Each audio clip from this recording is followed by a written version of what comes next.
ఉమ్మడి ఆంధ్రప్రదేశ్ రాష్ట్రంలో బీసీ ఉద్యమానికి పురుడు పోసి దాన్ని ఇంతింతాయి ఒట్టుడింతాయి అన్నట్టుగా అంటే దేశవ్యాప్తంగా దాన్ని వ్యాపించినటువంటి గొప్ప నేత బీసీ సంక్షేమ సంఘం జాతీయ అధ్యక్షులు ఆర్ కృష్ణయ్య.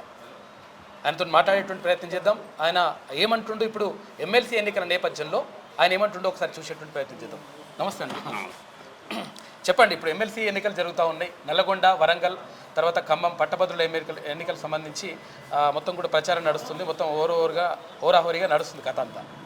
అయితే కేటీఆర్ మొత్తం ఆగమాగమై తిరుగుతున్నాడు. పరిస్థితి మీరు ఎవరికి మద్దతు ఇస్తున్నారు? మేము అవుట్ రైట్గా నేనే కాదు, బీసీ సంఘాలు, బీసీ ప్రజలు, యువకులు, నిరుద్యోగులు మొత్తం యావత్ తెలంగాణ జాతి మన తీన్మార్ మళ్ళా నిలబడ్డాడు. మొదటి నుంచి మన ప్రజల పక్షాన ప్రభుత్వాలను గజగజలాడించినటువంటి మునగాడు.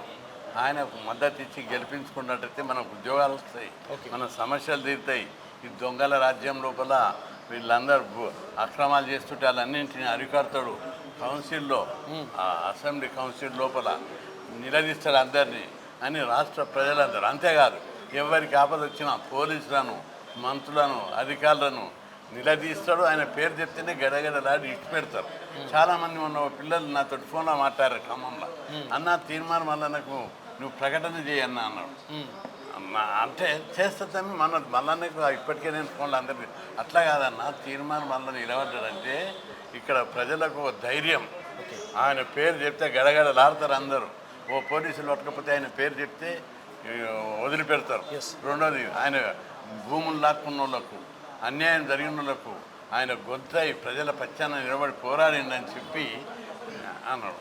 విశేషం ఏమిటిదంటే మల్లన్నకి ఎంత మద్దతు ఉందంటే, నేను నిన్ననే మల్లన్నకు మద్దతుగా ప్రెస్ కాన్ఫరెన్స్ పెట్టాలనుకున్నాను. పెట్టలేదు, చాలా మీటింగ్లు ఉండి. మా ఇంట్లో మా బిడ్డ, మా భార్య కూడా పొద్దున్న నుంచి లేచిన నుంచి మల్లన్న పక్షాన నువ్వు మద్దతు ప్రకటించని చెప్పి అంటున్నాడు. అంటే ఇంట్లోండి ఆడపిల్లలు కూడా ఆయనతోటి ఎంత ప్రేరణ పొందిర్రు, ఎంత స్ఫూర్తి పొందిర్రు. వాళ్ళందరూ ఆయనకు మద్దతు ఇవ్వమని మా మీద ఒత్తిడి తీస్తున్నారంటే ఆయనకు అఖండమైన మెజార్టీ ఉంది. ప్రజల పక్షాన, ప్రజల లోపల మద్దతు విపరీతంగా ఉంది. ఇంట్లో ఆడపిల్లలు కూడా అంటున్నారంటే నేను ఆశ్చర్యపోయినా. అంత ప్రజల అభిమానం చూడగలిగినటువంటి మల్లన్నను గెలిపించుకోవాల్సిన బాధ్యత ప్రతి ఒక్కరి మీద ఉంది. ప్రతిపక్షాలు, రాజకీయ నాయకులు రాజకీయ కోణంలో ఆలోచిస్తారు. ఓ గొప్ప నాయకుడిని తట్టుకోలేక ఆయన రోడ్డు మీద ఉండే ఒక విలేకరి ఉండే ప్రభుత్వాలను గడగడలాడించాడు. రేపు కౌన్సిల్కి వస్తే ప్రభుత్వాలను అన్నింటిని నిలదీస్తాడు. ఉద్యోగాలు ఇవ్వాలని నిలదీస్తాడు, ప్రజలకు జరిగే అన్యాయాల మీద నిలదీస్తాడు, రైతుల పక్షాన నిలదీస్తాడు. జమ్మున్న నాయకుడు. ఇక కౌన్సిల్కి వస్తే ప్రభుత్వాలన్నీ గజగజలాడతాయి. అందుకే అసలు నాయకుడికి మీద నాయకులకి తప్ప ప్రజలకు లేదు ఆయన మీద. నాయకులు ఒకరిద్దరికి కుంభకోణాలు పడ్డ నాయకులకు, రాష్ట్రాలను చూసినటువంటి నాయకులకు ఆయన మీద కడపమంట.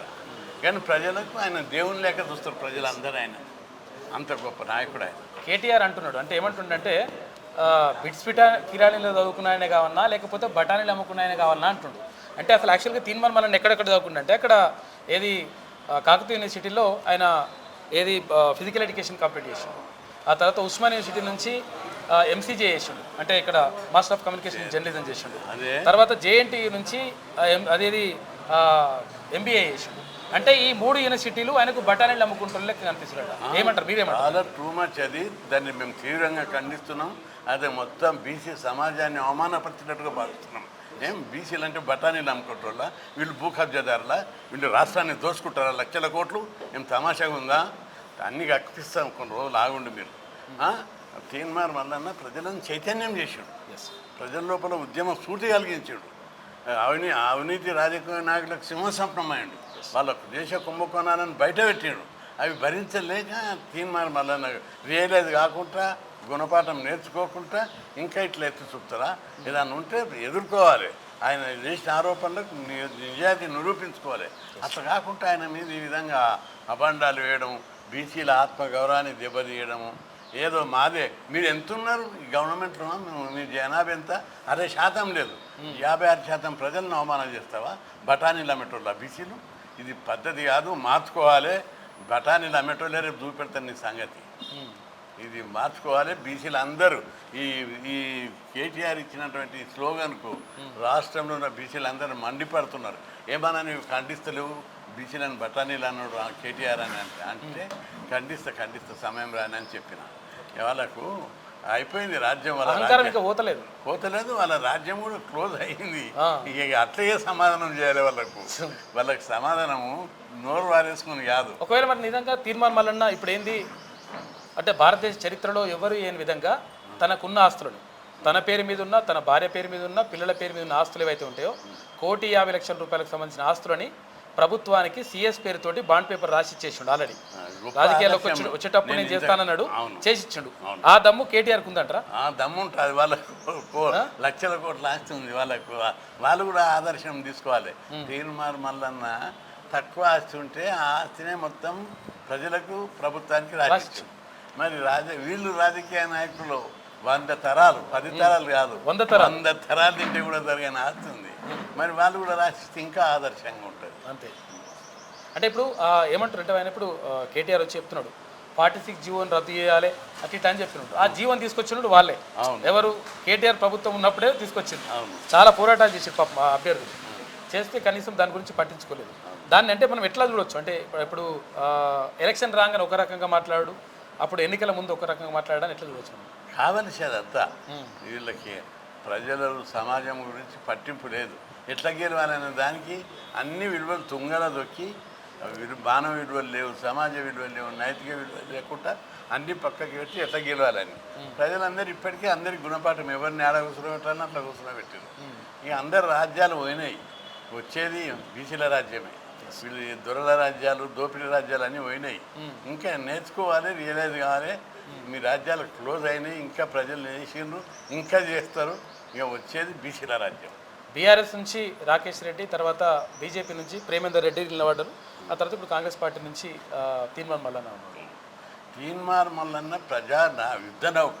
ఓకే. ఆయన పార్టీతో పాటు ఆయనను ప్రజలను యుద్ధ నౌకగా గుర్తిస్తారు. పార్టీలకు అతీతంగా ఈరోజు ఎన్ని బీసీ సంఘాలు వచ్చినాయి, 20 సంఘాలు. ఓకే. అందరు పార్టీలకు అన్ని పార్టీలు ఉన్నారు. మీరు జాతీయ అధ్యక్షులుగా ఉన్నా. పార్టీలకు అతీతంగా తీర్మార్ మల్లన్న దమ్మున్నోడు, గుండె ధైర్యం ఉన్నోడు, రేపు ప్రజల పచ్చాన పోరాడేటోడు. కాబట్టి ఆయన గెలిస్తే నిరుద్యోగుల పచ్చాన పోరాడతాడు, ఉద్యోగుల పచ్చాన పోరాడతాడు, అందరి పచ్చాన పోరాడి వారికి న్యాయం చేస్తాడు. రెండవది అమాయకులకు, అజ్ఞానులకు, పేదల గొంతుకై నిలుస్తాడు, వాళ్ళకి అండగా నిలుస్తాడు. ప్రజలు, ప్రభుత్వాలు, నాయకులు పట్టించుకున్నటువంటి సమస్యలను అన్నీ తానే నిలబడి అనేక మందికి రక్షణ కల్పించాడు. అటువంటి నాయకుడిని ఇంకా ఎదిగి చట్టసభలకు పంపిస్తే మరింత మనకు ఉపయోగపడతాం ప్రజలు భావిస్తున్నారు. చివరిగా రోజు ఫోన్ చేస్తున్నారు ప్రజలందరూ. ఏమన్నా గొప్ప నాయకుడు, ఉద్యమకారుడు మల్లన్నకు నువ్వు సపోర్ట్గా స్టేట్మెంట్ ఇవ్వమని రోజు 100 ఫోన్లు వస్తున్నాయి నాకు.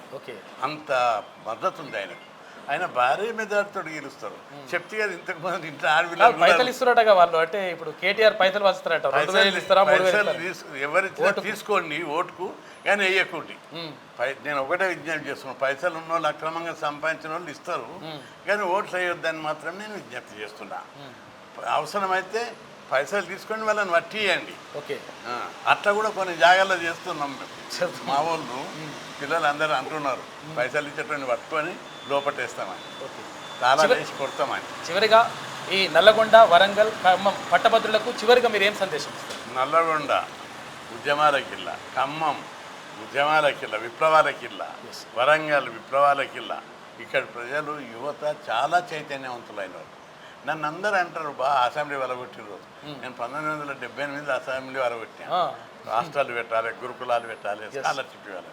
నీవు నల్గొండ పోరాటం. అయితే నన్ను అందరు అంటుంటారు, నీ నల్గొండ నాకు ఖమ్మమ్మ అంటారు. కాదు నాయన నాది వికారాబాద్ అని చెప్తారా. అంటే పోరాటానికి, విప్లవాలకు, ఉద్యమాలకు స్ఫూర్తి 2 జిల్లాలు. ఈ జిల్లాలో ప్రజలను ఎవరు మార్చరు. పైసలు ఇస్తే చెరువు చేపానికి ఇస్తారు, తీసుకుంటారు, కానీ ఓటు మాత్రం తీర్మార్ మల్లన్నకే ఇస్తారు. ఆయన విప్లవ కనిక, ఎగిరే అగ్నిజ్వాల, మండే అగ్నిగుండం ఆయన. కాబట్టి ఆయనకి వేస్తారు. థ్యాంక్ యూ అన్న.